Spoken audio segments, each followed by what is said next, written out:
ಪ್ರಕೃತಿನ ಬರೆದಿರ ನೀನು ಪೂರ್ವ ಈಸ್ಟಿಗೆಲ್ಲ ಫುಲ್ ಗೋಡೆ ಹಾಕ್ಬಿಟ್ಟು ಸೂರ್ಯ ಬರೆದಿರ ನಾರ್ತ್ಗೊಂದು ಗೋಡೆ ಹಾಕ್ಬಿಟ್ಟು ಅಲ್ಲಿ ನಾರ್ತ್ ಎನರ್ಜಿ ಇಲ್ಲ, ಈಸ್ಟ್ ಎನರ್ಜಿ ಇಲ್ಲ, ಎಲ್ಲೋ ವೆಸ್ಟ್ಗೊಂದು ಚಿಕ್ಕದೊಂದು ಡೋರ್ ಇಟ್ಕೊಂಡ್ರೆ ಎಲ್ಲಿ ಬರುತ್ತೆ ಎನರ್ಜಿ? ಇಮ್ಯುನಿಟಿ ಪವರ್ ಕಮ್ಮಿ ಇದ್ರೆ ಇಮಿಡಿಯೇಟ್ ಅಟ್ಯಾಕ್ ಆಗುತ್ತೆ. ಕರೋನಾ ಥರ ಈ ವಾಸ್ತು ಸಿಕ್ಕಿದವರೆಲ್ಲ ವಾಸ್ತುವೆ. ನಿಮ್ಮೆಲ್ಲ ಮನೆಗಳನ್ನು ಒಂದೊಂದು ಸಲ ಚೆಕ್ ಮಾಡ್ಕೊಳ್ಳಿ, ನಿಮ್ಮ ಆಫೀಸನ್ನು ಚೆಕ್ ಮಾಡ್ಕೊಳ್ಳಿ. ಎಲ್ಲ ಕಿಟಕಿ ಬಾಗಿಲು ಬೆಳಗ್ಗೆ 5 ಗಂಟೆಗೆ ತೆಗಿರಿ. ಕಾಂಪಾಸ್ ಎಲ್ಲ ಈಗೆಲ್ಲ ತುಂಬ ಎಲ್ಲರೂ ಟ್ಯಾಲೆಂಟ್ ಆಗ್ಬಿಟ್ಟವ್ರೆ. ಈಗ ಅವ್ರವ್ರಿಗೆ ಗೊತ್ತು ವಾಸ್ತು. ಹಂಗೆ ನಮ್ಮ ವಿಡಿಯೋಗಳು ನೋಡಿ ಅವರೇ ಮನೆ ಕಟ್ಕೊಂಡ್ಬಿಡ್ತಾರೆ. ಸೊ ಹಂಗೆ ಇಂಪ್ರೂವ್ಮೆಂಟ್ ಆಗ್ಬಿಡೋರು ಜನನು. ಗೊತ್ತು ಕಾಂಪಾಸ್ ನೋಡೋದು ಹೆಂಗೆ, ದಿಕ್ಕು ನೋಡೋದು ಹೆಂಗೆ, 90 ಡಿಗ್ರಿ ಈಸ್ಟ್ ಇರಬೇಕು, ನಾರ್ತ್ 360 ಇರಬೇಕು, ಇವೆಲ್ಲ ಗೊತ್ತಾಗ್ಬಿಟ್ಟೆ ಜನರಿಗೆ. 180 ಅಲ್ಲ ಡಿಗ್ರೀಸು. ಸೊ ಅದರಿಂದ ಈಸಿ. ನಾವು ನಮ್ಮನ್ನು ಕರೆಸಿ ದುಡ್ಡು ಕೊಡಬೇಕು ಅಂತ ಏನಿಲ್ಲ. ನೀವು ಕಲ್ತ್ಕೊಂಡ್ರೆ ನಿಮ್ಮ ಜೀವನ ಉದ್ಧಾರ ಆಗುತ್ತೆ ಎಲ್ಲರೂ. ನನ್ನ ವಿಡಿಯೋಗಳೆಲ್ಲ ನೋಡಿ, ನಂದು ಫ್ರೆಂಡ್ಸ್ ವಾಸು ಯೂಟ್ಯೂಬ್ ಚಾನಲ್ ಇದೆ ನಂದು. ಸೊ ಅದರಲ್ಲೂ ಹಾಕಿರ್ತೀನಿ. ನಂದು ಕಲಾ ಮಾಧ್ಯಮದಲ್ಲಿ ಬಂದಿದೆ, ಚಿತ್ರಲೋಕದಲ್ಲಿ ಬಂದಿದೆ, ಎಲ್ಲ ಚಾನಲ್ಸಲ್ಲೂ ನಂದು ಬರ್ತಾ ಇದೆ. ನನ್ನ ಉದ್ದೇಶ ದಿವಸ ನಾನು ಒಂದು ದಿವಸ ಫ್ರೀ ಇದ್ದರೆ ನನಗಾಗಲ್ಲ. ಇವತ್ತು ಯಾರೋ ಒಂದು 2 ಮನೆ ರೆಡಿ ಮಾಡ್ಬೋದಿತ್ತಲ್ಲ, ವಾಸ್ತು ರೆಡಿ ಮಾಡಿದ್ರೆ ಅವ್ರು ಉದ್ಧಾರ ಆಗ್ತಿದ್ರಲ್ಲ ಅಟ್ಲೀಸ್ಟು ಅನ್ನೋ ಫೀಲ್ ಆಗುತ್ತೆ ನನಗೆ. ಒಂದು ದಿವಸ ನಾನು ಖಾಲಿ ಇರೋಕ್ಕೆ ಇಷ್ಟಪಡೋದಿಲ್ಲ. ನಾನೇ ಫೋನ್ ಮಾಡ್ತೀನಿ, ನನಗೆ ಮಾಡಿರ್ತಾರಲ್ಲ ಸರ್ ಅಂತ ನಾನೇ ಫೋನ್ ಮಾಡ್ಬಿಟ್ಟು ಏನಪ್ಪ ಫ್ರೀ ಇದ್ದೀನಿ ಬರಲ್ಲ ಅಂತೀನಿ. ಆ ಥರ ಸರ್ ದುಡ್ಡಿಲ್ಲ ಸರ್, ಇವಾಗ ಸರ್ ದುಡ್ಡು ಆಮೇಲೆ ಕೊಡ, ಈಗ ಎಷ್ಟಿದೆ ಕೊಡು, ನಾನು ಪೆಟ್ರೋಲ್ ಕಾಸು ಕೊಟ್ಟು ಬಂದು ಮಾಡ್ಬಿಡ್ತೀನಿ ಅನ್ನೋ ಥರ ನನ್ನ ಫೀಲ್ ಆಗುತ್ತೆ. ಯಾಕೆಂದರೆ ಅವ್ನ ಕಷ್ಟ ನಾನು ಕರ್ಸೋಕ್ಕೂ ಆಗೋದಿಲ್ಲ, ಅಷ್ಟು ಹಳ್ಳದಲ್ಲಿ ಹೋಗ್ಬಿಟ್ಟಿರ್ತಾರೆ. ಸೊ ಆ ಥರ ಇರೋರಿಗೆಲ್ಲ ಯೂತ್ಗೆ ನಾನು ಸ್ಪೆಷಲಿ ಯೂತ್ಗೆ ತುಂಬ ಹೆಲ್ಪ್ ಮಾಡಬೇಕು ಅಂತಿದ್ದೀನಿ. ಯೂತ್ ತುಂಬ ಅಂದರೆ ಡಿಪ್ರೆಷನಲ್ಲಿದ್ದಾರೆ. ಆ ಮನೆಗಳು ಸರಿ ಇಲ್ದಿರ, ಆ ರೂಮುಗಳು ಸರಿ ಇಲ್ದಿರ, ಈ ಮನೆಗಳಲ್ಲಿ ಕಿಟಕಿಗಳು ತೆಗೆಯೋದೇ ಇಲ್ಲ, ಮುಚ್ಚಿಬಿಡ್ತಾರೆ. ವರ್ಷಾನುಗಟ್ಟಲೆ ತೆಗೆಯಲ್ಲ ಕಿಟಕಿಗಳು. ಸೊ ಅದು ನೆಗೆಟಿವ್ ಎನರ್ಜಿ ತುಂಬ್ಕೊಂಡ್ಬಿಡುತ್ತೆ ನಮ್ಮ ಏರಿಯಾದಲ್ಲಿ, ನಮ್ಮ ರೂಮಲ್ಲಿ. ಆ ನೆಗೆಟಿವ್ ಎನರ್ಜಿ ಆ ಮಕ್ಕಳ ಮೇಲೆ ಬೀಳುತ್ತೆ, ಆ ಓದೋ ಮಕ್ಕಳ ಮೇಲೆ, ಮತ್ತು ಅವರೆಲ್ಲ ಜೀವನಗಳೆಲ್ಲ.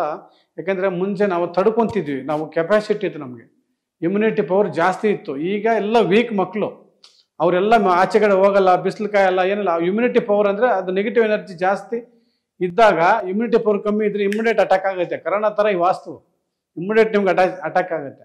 ಸೊ ಆ ಥರ ದಯವಿಟ್ಟು ಮನೆಗಳನ್ನು ನಿಮ್ಮ ಮನೆಯನ್ನು ಒಂದ್ಸಲಿ ವಾಸ್ತು ಕನ್ಸಲ್ಟೆನ್ಸ್ ಮಾಡಿ ಪರ್ಫೆಕ್ಟ್ ಆದವ್ರ ಕೈಲಿ. ಈಗ ಸಿಕ್ಕಾಪಟ್ಟೆ ಎಲ್ಲ ಬಂದ್ಬಿಟ್ಟವ್ರೆ, ಎಲ್ಲರೂ ಸಿಕ್ಕಿದವರೆಲ್ಲ ವಾಸ್ತುವೆ ಹಂಗೆ ಮಾಡ್ತವ್ರೆ. ನೀವು ಪರ್ಫೆಕ್ಟಾಗಿ ತಿಳ್ಕೊಳ್ಳಿ. ಒಂದಷ್ಟು ಚಾನಲ್ಸ್ ನೋಡಿ, ಒಬ್ಬೊಬ್ಬರು ಒಂದೊಂದು ಹೇಳ್ತಾರೆ. ಈಗ ಎಲ್ಲರೂ ಒಂದೇ ಹೇಳೋದಿಲ್ಲ. ಈಗ ವಾಸ್ತು ಅಂದರೆ ಎಲ್ಲ ಒಂದೇ ಹೇಳ್ಬೇಕು ತಾನೆ. ಈಗ ನಾವು ಡಾಕ್ಟ್ರ್ ಹತ್ರ ಅಷ್ಟೇ, ಈ ಡಾಕ್ಟ್ರ್ ಹತ್ರ ಇನ್ನೊಂದು ಟ್ಯಾಬ್ಲೆಟ್ ಬರ್ಕೊಡ್ತಾನೆ, ಆ ಡಾಕ್ಟ್ರ್ ಹತ್ರ ಹೋಗಿ ಇನ್ನೊಂದು ಟ್ಯಾಬ್ಲೆಟ್ ಬರ್ಕೊಡ್ತಾನೆ, ಈ ಡಾಕ್ಟ್ರ್ ಹತ್ರ ಇನ್ನೊಂದು ಟ್ಯಾಬ್ಲೆಟ್ ಬರ್ಕೊಡ್ತಾರೆ. ಹಂಗೆ ಒಂದೇ ಇಲ್ಲ. ನೀವು ಯಾರು ಕರೆಕ್ಟ್ ಅನ್ನೋದು ನೀವೇ ಚಾಯ್ಸ್ ಮಾಡಿಕೊಂಡು, ನೀವೇ ಪರೀಕ್ಷೆ ಮಾಡ್ಕೊಂಡು ನಿಮ್ಮೆಲ್ಲ ಮನೆಗಳನ್ನು ಒಂದೊಂದು ಸಲ ಚೆಕ್ ಮಾಡ್ಕೊಳ್ಳಿ. ನಿಮ್ಮ ಆಫೀಸನ್ನು ಚೆಕ್ ಮಾಡ್ಕೊಳ್ಳಿ. ಯಾವುದೋ ನೀವು ಆಫೀಸಲ್ಲಿ ಎಲ್ಲಿ ಕೂತ್ಕೊತಾ ಇದ್ದೀರಾ, ಎಲ್ಲಿ ಕೂತ್ಕೊಂಡ್ರೆ ಚೆನ್ನಾಗಿರುತ್ತೆ ಪಾಸಿಟಿವ್ ಎನರ್ಜಿ, ಎಲ್ಲಿ ಕೂತ್ಕೊಂಡ್ರೆ ಪ್ರಮೋಷನ್ ಸಿಗುತ್ತೆ, ಆ ಥರದ್ದೆಲ್ಲ ತುಂಬ ಇದ್ದಾವೆ. ಏನಿಲ್ಲ, ನೇಚರ್ ಶಕ್ತಿನ ನೀವು ಇಟ್ಕೋಬೇಕಷ್ಟೇ. ಬೆಳಗ್ಗೆ 5 ಗಂಟೆಗೆ ಎದ್ದೇಳಿ, 5 ಗಂಟೆಗೆ ಎದ್ದು ಮೆಡಿಟೇಷನ್ ಮಾಡಿ. ನಿಮ್ಗೆ ಅದು ಯಾಕೆ ನಿಮ್ಗೆ ಉದ್ಧಾರ ಆಗಲ್ಲ ನೋಡೋಣ. ನಿಮ್ಮ ಮನೆ ವಾಸ್ತು 50% ಇಲ್ಲ ಅಂದ್ರೂ ನೀವು ಬೆಳಗ್ಗೆ 5 ಗಂಟೆಗೆ ಎದ್ದು ಕಿಟಕಿ ಬಾಗಿಲೆಲ್ಲ ತೆಗೆದುಬಿಟ್ರೆ ಆಟೋಮೆಟಿಕ್ 3 ತಿಂಗಳಲ್ಲಿ ಇಂಪ್ರೂವ್ಮೆಂಟ್ ಆಗುತ್ತೆ. ನಿಮ್ಮ ವಾಸ್ತು ಚೇಂಜ್ ಮಾಡ್ಕೊಳಕ್ಕಾಗಲ್ಲ. ಸಾರಿ, ನಮ್ಮದು ದಿಕ್ಕು ಕ್ರಾಸ್ ಇದೆ, ಪೂರ್ವ ಇಲ್ಲಿದ್ದರೆ ನಾವು ಪೂರ್ವ ಇಲ್ಲಿ ತೋರಿಸ್ತಾ ಇದೆ, ನಮಗೆ ನಾರ್ತ್ ಈಗ ಫುಲ್ ಎಲ್ಲ ಕ್ರಾಸ್ ಇದೆ ಅಂದರೆ ಎಲ್ಲ ಕಿಟಕಿ ಬಾಗಿಲು ಬೆಳಗ್ಗೆ 5 ಗಂಟೆಗೆ ತೆಗೆದುಬಿಟ್ಟು ಒಳ್ಳೆ ಮೆಡಿಟೇಷನ್ ಮಾಡಿ ಆವಾಗ ಕಲ್ಲುಪ್ಪನ ಮನೆಯಲ್ಲಿ ಹಾಕಿ ನೈಟ್ ಹಾಕ್ಬಿಟ್ಟು ಬೆಳಗ್ಗೆ ಗುಡಿಸಿ ಮರದ ಬುಡದಲ್ಲಿ ಹಾಕ್ಬೇಕು. ಈ ಥರದ್ದೊಂದು ಸ್ವಲ್ಪ ಮಾಡ್ತಾಯಿದ್ರೆ, ಪ್ರಕೃತಿನ ನೀವು ಆಹ್ವಾನ ಮಾಡ್ತಾಯಿದ್ರೆ ಆಟೋಮೆಟಿಕ್ ಮನೆಯಲ್ಲಿರೋ ನೆಗೆಟಿವ್ ಎನರ್ಜಿ ಹೋಗುತ್ತೆ, ಆಟೋಮೆಟಿಕ್ ಒಳ್ಳೆಯದಾಗತ್ತೆ. ಸೊ ಏನಿಲ್ಲ, ವಾಸ್ತು ಅಂದರೆ ಒಂದೇ, ನೀನು ವಾಸ ಮಾಡೋ ಸ್ಥಳ ಪ್ರಕೃತಿಯನ್ನು ಆಹ್ವಾನ ಮಾಡಿಕೊಂಡ್ರೆ ಆ ಮನೆಯಲ್ಲಿ ಪ್ರಕೃತಿ ಜೊತೆಯಲ್ಲಿ ನೀನಿದ್ದರೆ ನಿನಗೆ ಒಳ್ಳೆಯದಾಗತ್ತೆ.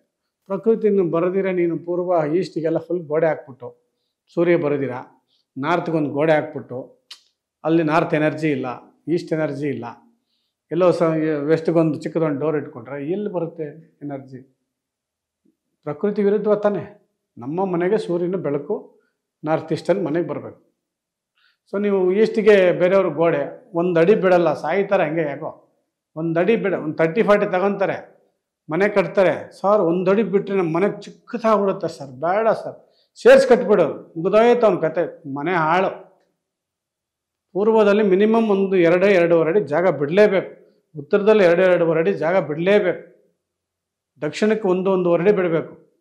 ಪಶ್ಚಿಮಕ್ಕೂ ಒಂದೊಂದು ಬೆಳಿಬೇಕು, ಆವಾಗಲೇ ಮನೆ ಕಟ್ಟಬೇಕು. ಇಲ್ಲಾಂದರೆ ಎಲ್ಲ ಸೇರಿಸಿ ಕಟ್ಕೊಂಡು ಅತಿ ಆಸೆ ಜನರಿಗೆ